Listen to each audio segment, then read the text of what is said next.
It's 48 hours before the first leg of the Qatar 2022 World Cup playoff between the Super Eagles of Nigeria and the Black Stars of Ghana at the Babayara Sports Stadium in Kumasi. And it is no longer secret after all the mind games.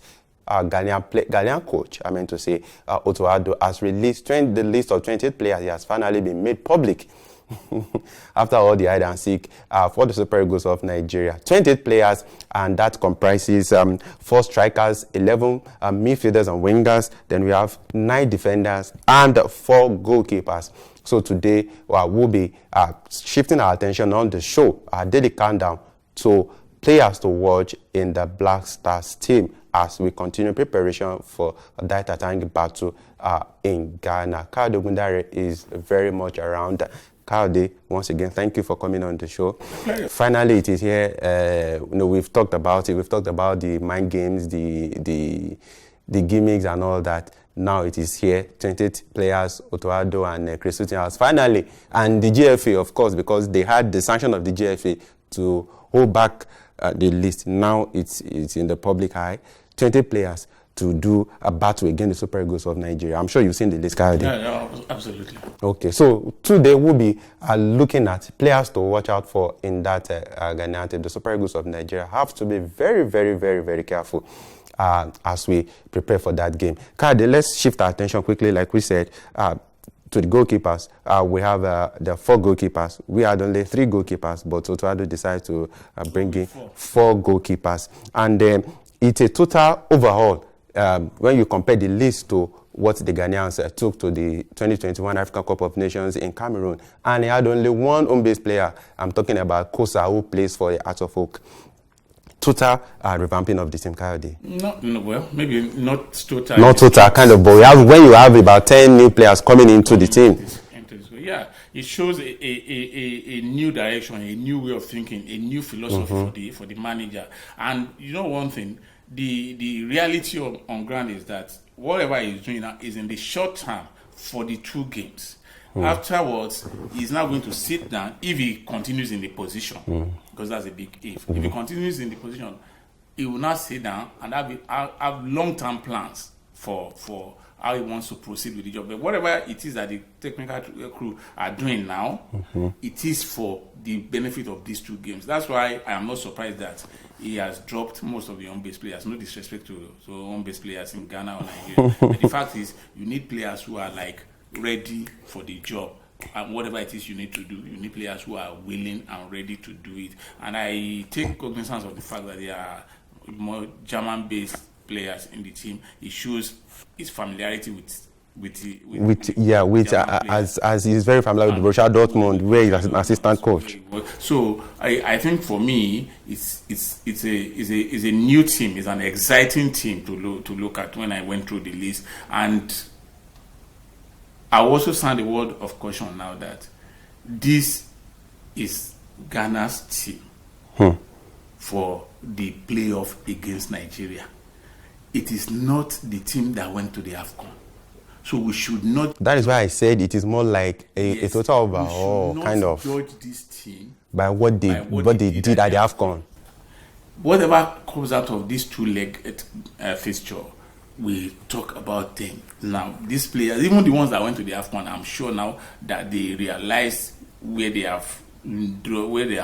fell short, and everybody is willing and eager to make adjustments and make sure that they go all out for the ticket. Okay, Kayode, I'll be asking you later in the show if the outcome of the 2 legs, if Otto Addo and Chris will be judged by the outcome of the 2 legs. I'll be asking you later in the show. But let's go to the goalkeepers. Now, remember, we are shifting our attention to players to watch in the Ghanaian team. Otto Addo seems to keep the faith in Joseph Owolakot, who was at the AFCON. And like we said, he invited 3 other goalkeepers inclusive. I see no reason why he shouldn't stick with Owolakot, because strictly speaking, even though the team didn't do too well, there were not too many errors that you could ascribe to the goalkeeper. There were not too many direct. The whole team was woeful. The whole team was just woeful. So you couldn't say it was because he considered this cheap goal, or was it true? No, I think the young man did his possible best. He was calm and composed in goal. He considered goals because the team was just awful against teams like Comoros and the rest of them. So for me, I think it was okay. It is good thinking to stick with the goalkeeper. Okay, the usual suspect, Dani Amate, who has been the rock for in the Leicester City defense this season, is right there. And also, you also have a very good defender, Alexander Jiku. Also, it is very most likely that they might be playing together as in the starting lineup for Otuado. But let's look at Amate. I'm already in my head. I'm already looking at the battle between Amate and Victor Osimhen. Yeah, it's going to be one hell of a battle. Osimhen is a player who gives everything he has. Amate also strikes you like a very strong, tall defender. In the China shop, he wants to clear everything and everybody. He plays with his heart, and Osimhen does the same. So it will be interesting seeing the two of them go head to head. It will be very, very interesting seeing them go head to head. He is like a contrast to Jiku. Jiku is a much more refined player, so to speak. He is elegant on the ball, and I think I have been very, very impressed with Jiku. I have seen one or two clips of his, and I think the two of them will make a fine pair. Okay, but let's also look at the midfield now. Particularly, we've talked about Sole Montari being included in the team, but eventually, because at a particular time, it almost became a war in Ghana, where some are saying Montari is no longer a Black Star material. Some are saying it's been wonderful for Hearts of Oak. But I don't know if you were, I was a bit surprised that Montari didn't make the list eventually. Well, I actually thought he was going to make the list. Because don't forget, on this program I said it would be wonderful to see him play, because even though the team has long-term plans, but you need a solution in the short term, in the immediate term, which is qualifying for the World Cup. And so you needed leaders, you needed people who could fight, and I think Montari fitted the bill. But since the coach decided in his wisdom not to bring him, I will choose not to talk about Montari. He's no longer a factor. Okay. So he's no longer a factor, in all of this. So I would want us to look at the players who are there. And like I said yesterday, Femi, the game would be won in the middle. I was going to come to that. Yes. Okay, but let's look at Otuado. He invited only one home-based player. I don't want to say he was gracious enough. It must have spoken to the quality of Dennis Kosa, the player with Hearts of Oak, to have made the list. But right here in Nigeria, yesterday we looked at the players who watch in the Super Eagles, and there was none until the Maduka Okoye injury that elicited the invitation or the late call-up for John Noble. It must have spoken about the quality of this particular Dennis Kosa to have made this list. Honestly, Femi, to be honest with you, people don't like hearing this. I know what you're going to say. But the quality of our local player. No. The truth is, the best players in sub-Saharan Africa play abroad. That is the truth.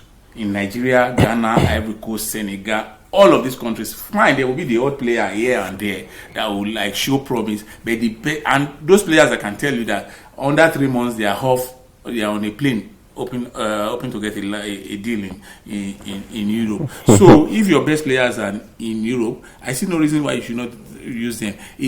All I just want is, it doesn't mean you are looking down on the domestic league. It just means that you have to revamp the league, and revamping the league is not about getting more players to play. It's about paying good money so that players don't rush to Europe. When they have structures, they have facilities. Like you have in North Africa. In North Africa and even in South Africa. Yeah. So that's why you don't see most of them going off to Europe. So in Sub-Saharan, West Africa, for example, and Central Africa, East Africa, the best players are overseas. So I'm not surprised that Otuado has decided to call up the majority of his players, except one from abroad. So, like you said, the quality of the player probably is not in that, but I won't be surprised if he doesn't get to play. Sometimes they just have you to come along for the ride. Okay, let's look at the midfield. Of course, I'm talking about players to watch now. Of course, we have Thomas Teye. Partey is the players to watch, but one surprising exclusion for me is I'm talking about Mubarak Wakasu. I don't know how much of a surprise that is to you. Honestly, after what transpired at the AFCON, that he didn't get to play much, I saw that Wakasu was not the player he used to be. He's over 30 now, I think it's 31 or thereabouts, so he's kind of over the hill. The coach, in his infinite wisdom, decided he doesn't want him to come along. So for me, it's not really. Could it be that maybe Milovan Rajova didn't get the best out of him? Maybe the team didn't. I think it was even Partey looked like an ordinary player. It looked like a different player from what we are seeing right now with Arsenal. So that's why I said on that basis, and since the AFCON, nothing much has been heard about Wakasu. So you can't blame Otuado for not taking him. I believe he wants to work with the players he thinks have a future with the team. And that, for me, is the way to go. Okay, so other players in the middle, we have Baba Idrisu, we have Edmond Haddo, we've talked about Partey, Mohamed Kudus, Daniel Kofi Kiere, Elisha Chire. Yeah. I'm learning something on the show today. Oh, okay. I'm sorry for our Ghanaian fans. Please pardon me. We also have Elisha Owusu. We have wingers Osman Bukari. We have Joseph Pinsi, who plays with our own Polonachu at Genk. Kaude, in the middle, we know it's going to be Partey. It will want to dictate the pace, and Ado will want to cash in on that big time against the Super Eagles of Nigeria, knowing that in the days out now, you've said it yesterday on the show that the game will be lost and won in the middle. So, how is the Super Eagles going to shackle Partey, or how much of an influence will Partey be for Ghana against the Super Eagles of Nigeria? For Ghana, Partey is going to be a big influence, but the Nigerians will do better than to concentrate all their energies on Partey, because as much an influence as Partey is going to be, he is not the only player or the only person capable of inflicting damage. There's a certain Baba Idrisu, there's the young by Kudus from Ayas. Yeah. Those are very, very exciting players. In fact, for me, if they get quickly into the game, they are not overhauled by the occasion, they will give Nigeria moments of anxiety. I can tell you that. And it's easy. In Kumasi, right? Yes, it's easy to even put a man on Partey, because, like I said, Partey is the bulldog that tries to. Like we say, the link between the defense, try to connect to the attack. Much more skillful than Partey. They know how to run with the ball, know how to do all the short dribbles, they know how to do the short passing, positional awareness. Particularly Afena Gyan. So for me, those boys, particularly the guy from Ayas, that the Kudus, if they get to start, because don't forget that we are talking about them based on what we know about them, but the coach will know the best. Have a different idea. But judging by what we know of those boys, I think Nigeria should be on the lookout for Kudus and Baba Idrisu in the middle of the park. But, like I said, because the Ghanaians lack striking talents, they would want to, as much as possible, pack the middle with offensive players now. Not outright strikers, but offensive players. I'm happy. We're going to get to the strikers. Of course. So I'm not going. Let's leave that for now. So I will see a situation. I see a situation where Ghana's midfield could be a stumbling block to Nigeria, because yesterday we talked about Nigeria playing a 4-3-3 or a 4-4-2. Yeah. Ghana is, no matter what we play, Ghana is going to have an extra man in the middle, and that will be key. It now depends on how mobile, how quick thinking Nigeria will be. But to address that, I'm not sure the number on his shirt, but watch out for Kudus and Baba Idrisu too. Like I said, I don't want us to get fixated on Partey. Watch out for those two. Okay, let's quickly go on a very brief break. We'll be about to talk about the strikers. It is also very crucial. Ghanaian strikers have scored 9 goals, 9 goals and 7 assists between them. And we'll be comparing them very shortly with that of the Super Eagles of Nigeria. Please stay with us. Welcome back, and it's still our countdown to that first leg of that Titanic clash between the Super Eagles of Nigeria and the Blasters of Ghana Babayara Sports Stadium in Kumasi. We've been looking at players to watch out for in the Ghanaian team. Kayode, let's go to the strikers now. It's more like a contrast between the Super Eagles of Nigeria. I'm talking about the striking force now and that of Ghana. I know it's a different ball game to play for your club and deliver, and also to come and deliver for the national team. But it also shows that you're dangerous, you can score.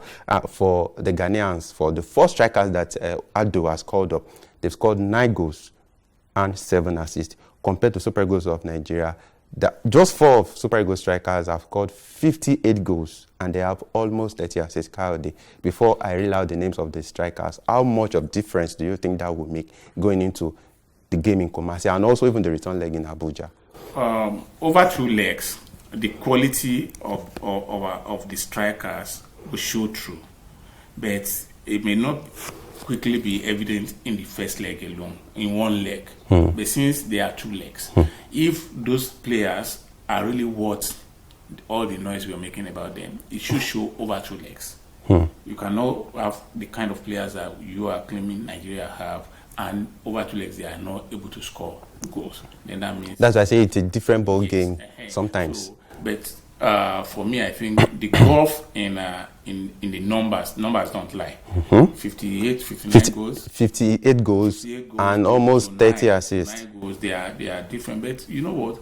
On the day, who comes to the party that matters. You could have scored 30 goals in 1 game, and when it mattered most, you begin to miss chances.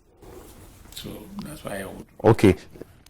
For the forwards for Ghana, we have Christopher Antwi Ajay, who plays for Bochum. We have Felix Afena Gyan, of course, we all know him with AS Roma. And we have Kwasi Reid, who plays for Einstein Kel, and Jordan Ayew. For me, Kyle, I think it will be Afena Gyan because we've seen what he can do with AS Roma, particularly under Jose Mourinho this season, though he scored just 2 goals in as many games he's played for AS Roma. For Jordan particularly has not had a very good season. He's yet to score a goal for Crystal Palace this season. Let's look at those players. To be honest with you, Jordan. Remember that it was reported that he had COVID and I missed the game, but eventually he said he recovered. See, to be honest with you, Jordan is not the kind of player that gives you 20 goals, 15, 20 goals in a season. But he's the kind of player that has excellent work rate. He can run at defenders for 90 minutes plus added. Like a team player? Yes. So, and thereby opening up the game for his teammates to score. So, if you are waiting for Jordan to come and score, I'm not sure he has scored 10 goals, more than 10 goals in any season since he started professional football. So, for me, it is not about the number of goals, it's about his goal contribution now. That's going to count for Ghana. It's going to count for Ghana. The fact that he's on the pitch, he runs at you, he's bullish, he will make life difficult for the defenders. That's what matters most for them. And the younger Afena Gyan, who plays for AS Roma, very energetic, winger, very pacey. He has all of those and more. He's still coming up. This season in Roma, Tammy Abraham has overshadowed him. By the way, that's another Nigerian who could have been playing for the Super Eagles of Nigeria. We have them in abundance. Let's boast about. We have them in abundance. They also do. Where are they? How are they? They also do. Let's finish this program and I will give you. No, you already said that. As far as this show is concerned, you're going to be very objective. Yeah, I have. But the Ghana side of it is kind of showing. No, incidentally, some of our Nigerian fans even see me in real life and they say, you know what? It's like you are being partial. You are always supporting Ghana. No, I'm not. I'm just doing my job. And I'm just echoing them right now. Maybe you guys are in the same WhatsApp group. Oh, you have your WhatsApp group again. You have your meetings where you discuss me and you say, you know what, Ghana is always supporting Ghana. So anyway, like I said, in this game, the quality of the Super Eagles attacking force far outweighs what Ghana is able to offer. But then, our attack will not be playing against Ghana's attack. Our attack will be playing against Ghana's defense. So that is really, you understand that? Yeah. So you cannot compare our attack with their attack and use that to make any judgment, because our attack is not going to be playing against their attack. We're going to be playing against their defense. So, and in order to get at their defense, we have to go through their midfield. Where their strength lies now. Where their strength lies. are they able to keep the ball away from us? If they're able to keep possession away from us and they play a pressing game that they do not allow the balls to get to our attackers, from where would the goals come from? If you flip the coin now, you ask yourself, are their defenders strong enough to withstand the attacking firepower of the Super Eagles? Do they have a particular player who is stronger than the defenders that Osimhen meets in the Serie A every week? The same players that the other players are playing in their respectively, all of them that they play again. So I think we are hope for a very, very interesting game. So let's the game start. And it's been called the African Derby. If you do not know, the game between the Black Stars of Ghana and the Super Eagles of Nigeria has been called the African Derby. So it's going to be a game of wit and tactics between our coach Augustine Guavoin and Chris Hutton, and of course Otto Addo. Of course, remember that Emmanuel Amuneke is now in the fray for the Super Eagles of Nigeria. It's going to be an interesting game, I can assure you. Quickly, let's read some of your comments. I remember during one of our countdown, we brought you the story of a pastor who predicted doom for Ghana, and a lot of Ghanaians, they've shown that they do not really like what the pastor is saying. Of course, remember, they also eat out at the pastor saying you should separate prophesying from feelings prediction. So and on that, Kayode, a lot of Ghanaian fans have really loved Kayode on the show because he's been trying to pacify them, and that's why some Nigerian fans do not really agree with him, including myself. Samuel Kwo says, I just love Kayode. Some of these pastors just want attention. I call them social media prophets. Please, let's talk about something better. Let's discuss the Ghana squad that was released. Of course, we just did that, Kayode. Okay. He said, actually, I agree with the man on your left from the very first day I started watching the show. Kayode, this is Felix Osei. I think should I stop reading comments from Ghanaians and just read them from the Nigerians? I wish more ladies will show love. Hope my wife is not watching. I wish more ladies will show this love to me. Okay, I'll share the clip with her at the end of the show. This one says, I don't believe what the pastor said. However, his prediction or prophecy was in favor of the Nigerian team. He predicted 2-0 win for Nigeria. Kayode, he also prophesied doom for Ghana even before the AFCON. So the pastor, at the end of the day, might be right. I still do not. We saw what happened to Ghana at the AFCON. They said he predicted doom for Ghana before AFCON, and it came to pass. I do not agree with him. God, please answer. Let this prophecy or prediction, whatever it is, come to pass. Ismail Apia said, I had a dream tonight. Ghana has qualified. You see? He's not a pastor. Oh, so he's not allowed to it won't come to pass, even if it's a dream. He's not a Joseph. Omini Ekwe, he said the man of God is right, sir. Don't castigate him. Before the draws, I saw Nigeria Ghana pairing. After, I saw Nigeria winning in the realm. Life is more spiritual than physical. Kayode. Okay, Ikwazom. He said God takes part in sports just like it does in wars. This time, God is on the side of Nigeria. Our fans, oh God. Felix Peter said, to be honest, I don't see Ghana winning this ticket. They will put up a try, but believe me, they will keep chasing shadows. This one from Swiss Bank says, wherever David is, Goliath must surely fall. Ghana to Nigeria 0. Our fans have been wonderful. They've been wonderful all through. They've kept us through all through the show. They really came along. Yeah, the reason why we come here every day to do this, because if we put those videos out and nobody's watching, nobody's commenting, it will just be effort in futility. Effort in vain. So we are very, very grateful for everything, and I hope they stay with us even beyond this playoff. Yeah. We still have a long way to go with them every day, every week. Remember, please don't forget to subscribe to our YouTube channel. It's very important so that each time we release videos, you get the first to get the notification. Remember, today is 48 hours. Tomorrow will be 24 hours before the battle. Wow. I don't know how much you are looking forward to that, but I can't just wait 24 hours before the battle. And the Super Eagles of Nigeria, they are continuing preparation, as well as the Ghanaians. They are trained, of course, at the Babayara Sports Stadium in Kumasi. Kayode Ogundare, once again, thank you for coming on the show. You've also been wonderful too. And you have been a wonderful host. Even though, well, I don't want to say. Let's get out of the studio. Okay. Our producer, thank you. very much for always putting this thing out, making sure that we have a wonderful production. Until tomorrow, remember it will be 24 hours before the battle in Kumasi. I remain Oluwafemi Ashalu. Bye for now.